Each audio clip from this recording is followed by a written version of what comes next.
Well, look, thank you, everyone. It's lovely to be here.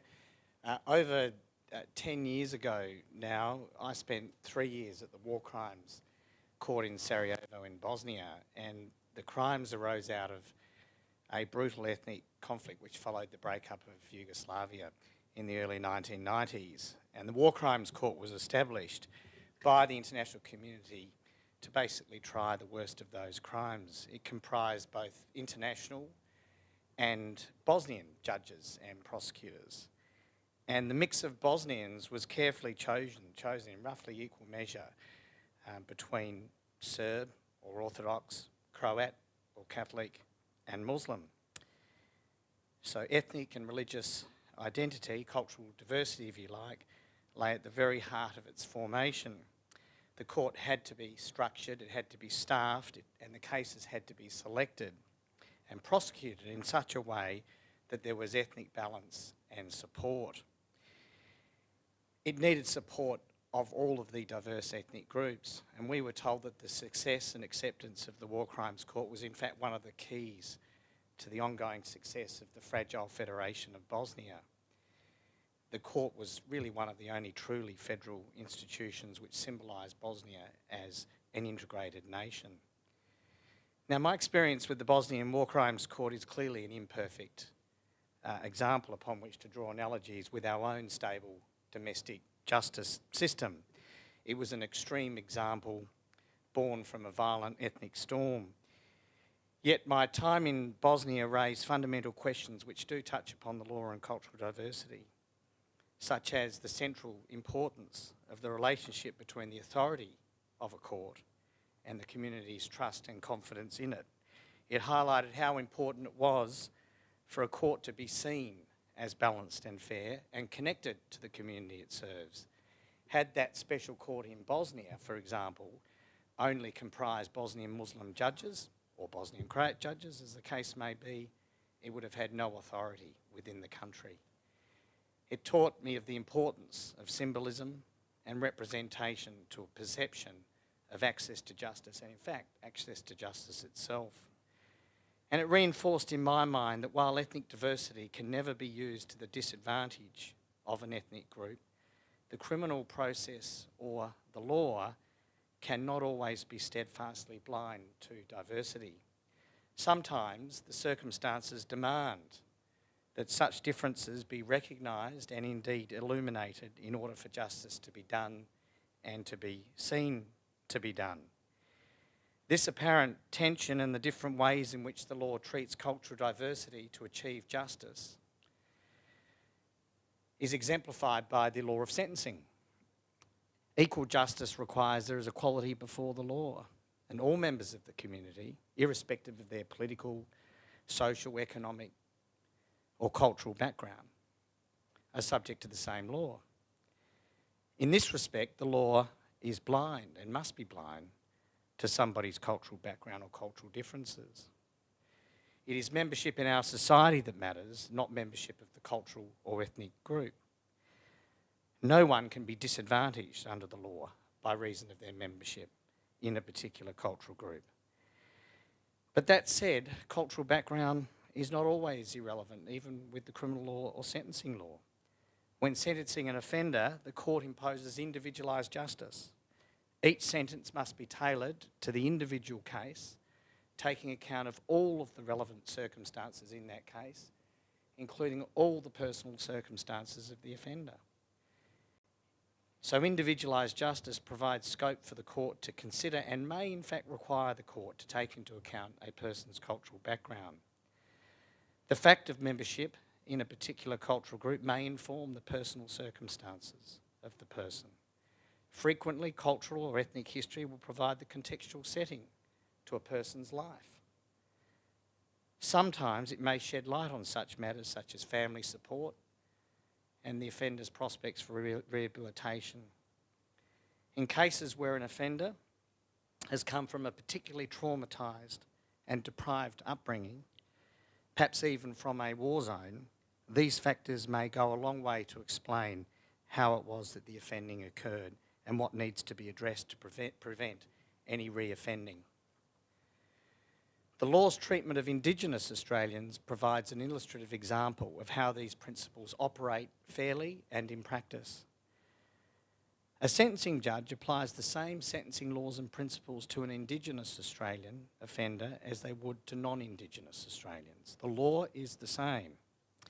However, the sentencing judge is bound to take into account those facts which exist only because of that Indigenous Australian's cultural background. This may include the evidence of the effect of systematic and profound social deprivation and disadvantage experienced by that particular Indigenous Australian. Of course, it is not permissible to make sweeping assumptions about the individual circumstances of a particular person just because they belong to a group, but it is only fair and right and just to take into account those individual facts which do pertain to that person. Another critical element of the rule of law is the degree to which people subject to the law can access justice. Access to justice refers to the ability of people to access the courts and legal processes in a meaningful way to ensure that the law can enforce their rights or the responsibilities of others in the society towards them. An individual's cultural or ethnic background may potentially have a significant impact on their ability to access courts and legal processes. And courts recognise the need to ensure that court users are provided with information which is clear, comprehensive and readily obtained. For example, the County Court website has recently been updated into a more user-friendly format with many resources available for court users. While Victoria's legal system is an English language system, courts recognise that its users are linguistically diverse. And for many Victorians, English self-evidently is not their first language, and indeed some don't speak it at all, or certainly not at a level which would enable them to meaningfully engage with the justice system. And this, the law recognises, can represent a really serious barrier for people coming from diverse backgrounds, especially if they're not legally represented. Now, of course, one practical important way to ensure people access the courts is through the use of interpreters. And interpreters we obviously see in our courtrooms every day, interpreting through accused people, witnesses and the like. And within the courts itself, registry staff, for example, at the County Court, are now able to engage with members of the public using a telephone interpreting service. Language barriers we find can be really disruptive to a person's ability to engage with the legal processes. And we're always trying to assist litigants, especially self-represented litigants, by creating case managers. These things might seem obvious, and in some ways you might well say, well, they are, and one wonders why they weren't done for many years. But the fact is we are addressing them now, and we now have several self-represented litigant case managers whose sole job is to assist with self-represented litigants. And that's the whole issue of a self-represented litigant, which clearly represents everyone from Australia's cultural and linguistic, across the spectrum with our different backgrounds. It's becoming an increasing challenge for the courts because we're noticing that the percentage of self-representing litigants is just increasing. If you look at our commercial list, I'm not talking about crime here because most people get representation in crime, but if you're looking at our commercial list, about 40% of those cases which go to trial are self-represented. You think about that, it's a huge cost to the community, and it doesn't take long to sort of contemplate the barriers that provides to those 40% of litigants who are trying to gain access to justice. And if they broadly represent our linguistically and culturally diverse backgrounds, then for many of those, English won't be their first language.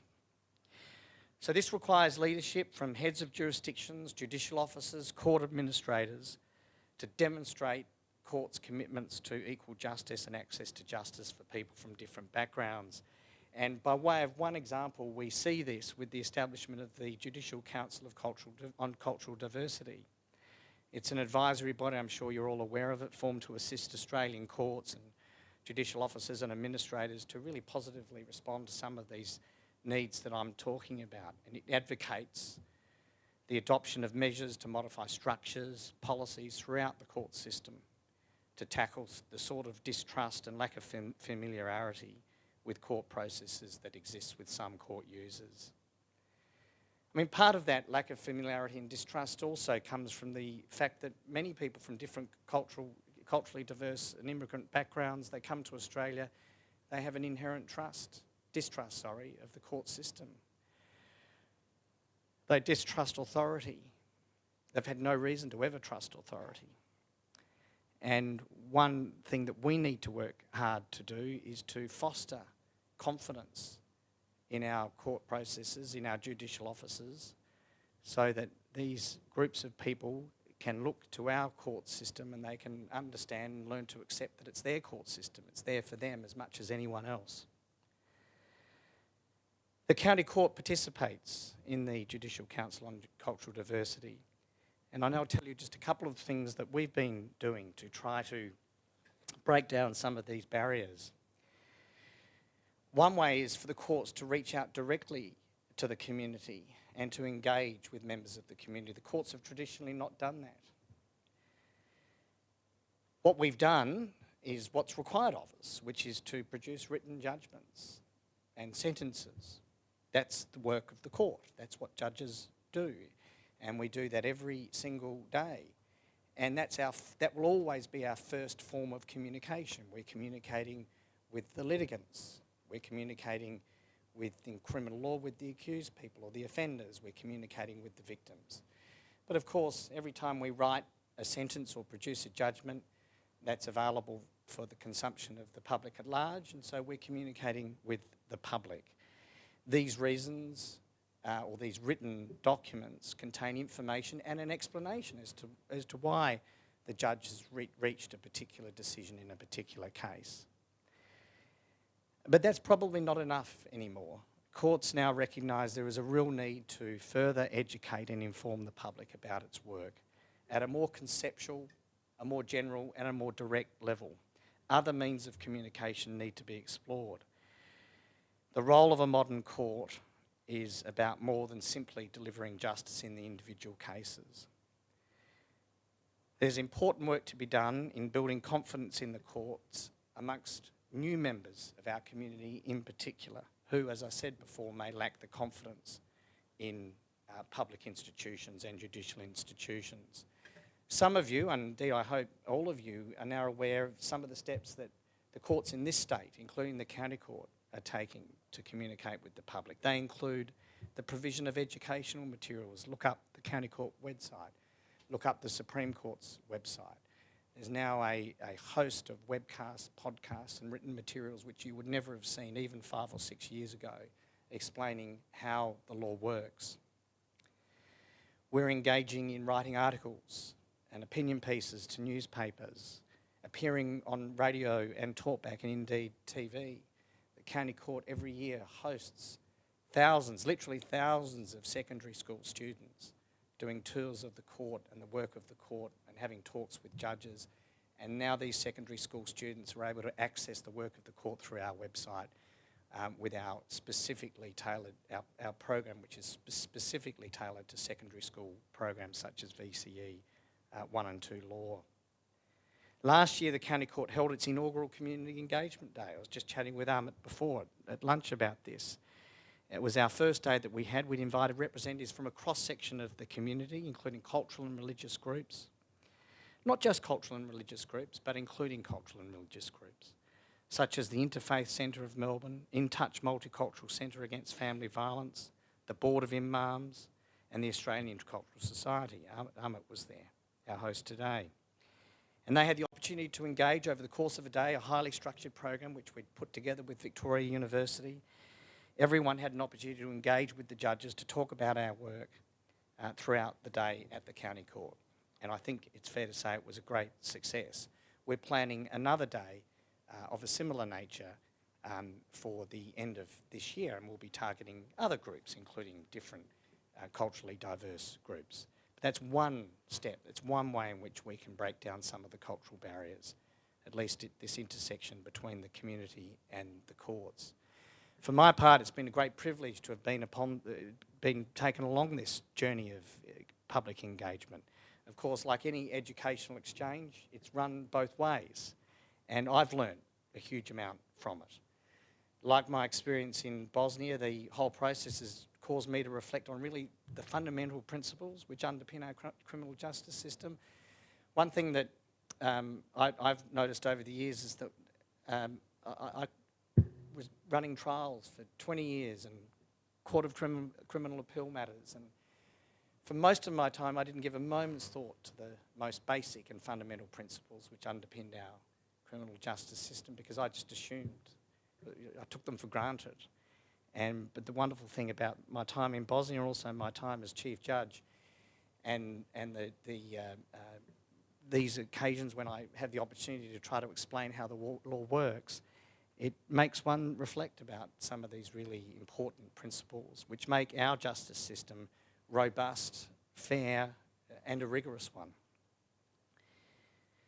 Of course, I cannot talk about the law and cultural diversity without saying something about cultural diversity on the bench. That is, cultural diversity amongst judicial officers. I feel somewhat sheepish when I approach this topic because, as you can see, I'm white, male, privately school educated, privileged, and I don't like to say it, but I think I'm probably middle-aged now. That's the one thing that hurts. But anyway, I am what I am. Now, that said, accepting that I have a slight credibility problem when I talk about this, diversity on the bench is something that should be welcomed, including cultural and ethnic diversity. Not limited to cultural and ethnic diversity, gender diversity is really important too. Do you know the county court's got 43% women, female judges? And that's a fact of which we're incredibly proud.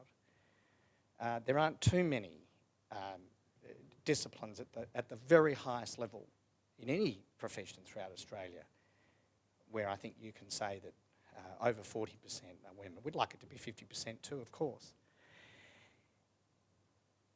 But absolutely, we would welcome more cultural and ethnic diversity. There is not enough cultural and ethnic diversity on the bench.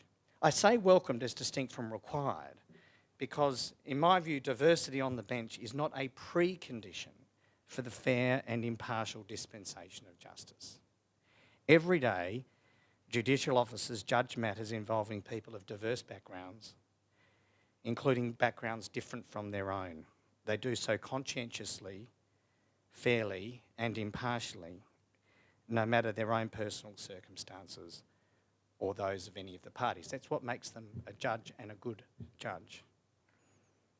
And, of course, there are always, at a practical level, or there will always be at a practical level, limits to a judicial bench being fully culturally representative. I mean, you only need to think about that for a moment. In a state of Victoria's size and cultural diversity with so many different languages, there are a finite or a limited number of judicial officers that can be appointed. And we're not representative like a parliamentarian is representative of a particular community, not in that way. Now, having acknowledged all of this and some of the inherent limitations, the community may more readily perceive that its judges are fair and impartial and that the courts uphold the rights and interests of all Victorians if those judges are more diverse, reflecting the diverse society on whose behalf they judge. Or, as Justice McHugh put it when speaking extracurricularly, and I'm quoting, when a court is socially and culturally homogeneous, it is less likely to command public confidence in the impartiality of the institution. Diversity among judicial officers may also enrich decision making. It ensures that a single set of values or views do not dominate judicial decision making or thinking. Fair and equal justice requires that courts are free from the potential of unconscious bias and discrimination, which Lan was talking about earlier. This requires judicial officers to possess a level of cultural awareness around the challenges and barriers which diverse cultural and ethnic groups may face. Cultural awareness can, of course, be developed through judicial education and indeed through the collective knowledge of the judicial officers within the institution. But it is obvious enough that such cultural awareness can equally be imported through the appointment of people from culturally diverse backgrounds. Any judicial appointment must be based upon merit, but merit and diversity are not mutually exclusive. High Court Justice Gageler observed when he was then Commonwealth Solicitor General that once capable people have been identified, and I'm quoting here, wider considerations can and ought legitimately to be brought to bear. Considerations of geography, gender and ethnicity all can and should legitimately weigh in the balance. And as a parliamentary committee of the House of Lords recently observed in their 2012 report on judicial appointments, judging is a complex activity. It is necessary for judges to understand the wide array of concerns and experiences of those appearing before them. A more diverse judiciary can bring different perspectives to bear on the development of the law and to the concept of justice itself. Essential to increasing diversity of the judiciary is increasing and promoting diversity in the membership of the legal profession, and that includes growing the diversity of membership of both the Victorian Bar and the solicitors of the state. But perhaps most importantly, ensuring that lawyers from diverse backgrounds attain and occupy senior positions within the profession, public, private, solicitors and at the bar. Ultimately, the judiciary must be drawn from not only the legal profession, but the senior levels of the legal profession. So that's where the focus must be. The judiciary itself, alongside the professional membership bodies of the Victorian Bar and the Law Institute, must be actively encouraging lawyers from diverse backgrounds to consider pursuing a judicial career. Ultimately, appointments are, of course, not made by the courts, but by governments. Before I finish, I need to say just something about the law, cultural diversity, and the manner in which the court's work is covered in the media. Inaccurate, misleading, and distorted coverage of the work of the courts generally needs to be tackled. Sometimes the misleading reporting about the work of the courts concerns a particular ethnic or cultural group.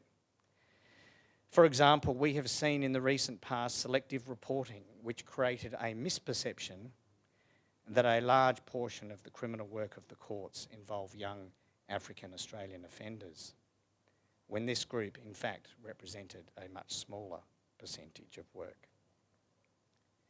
Last year I was interviewed about this matter on Four Corners and took the opportunity to correct the misperception. It is appropriate that the courts address such distorted reporting. It is also vitally important that people who belong to marginalised or vulnerable ethnic or cultural groups see that the courts dispense justice on their behalf, like we do for everyone else, and that we do so without regard to any outside pressure.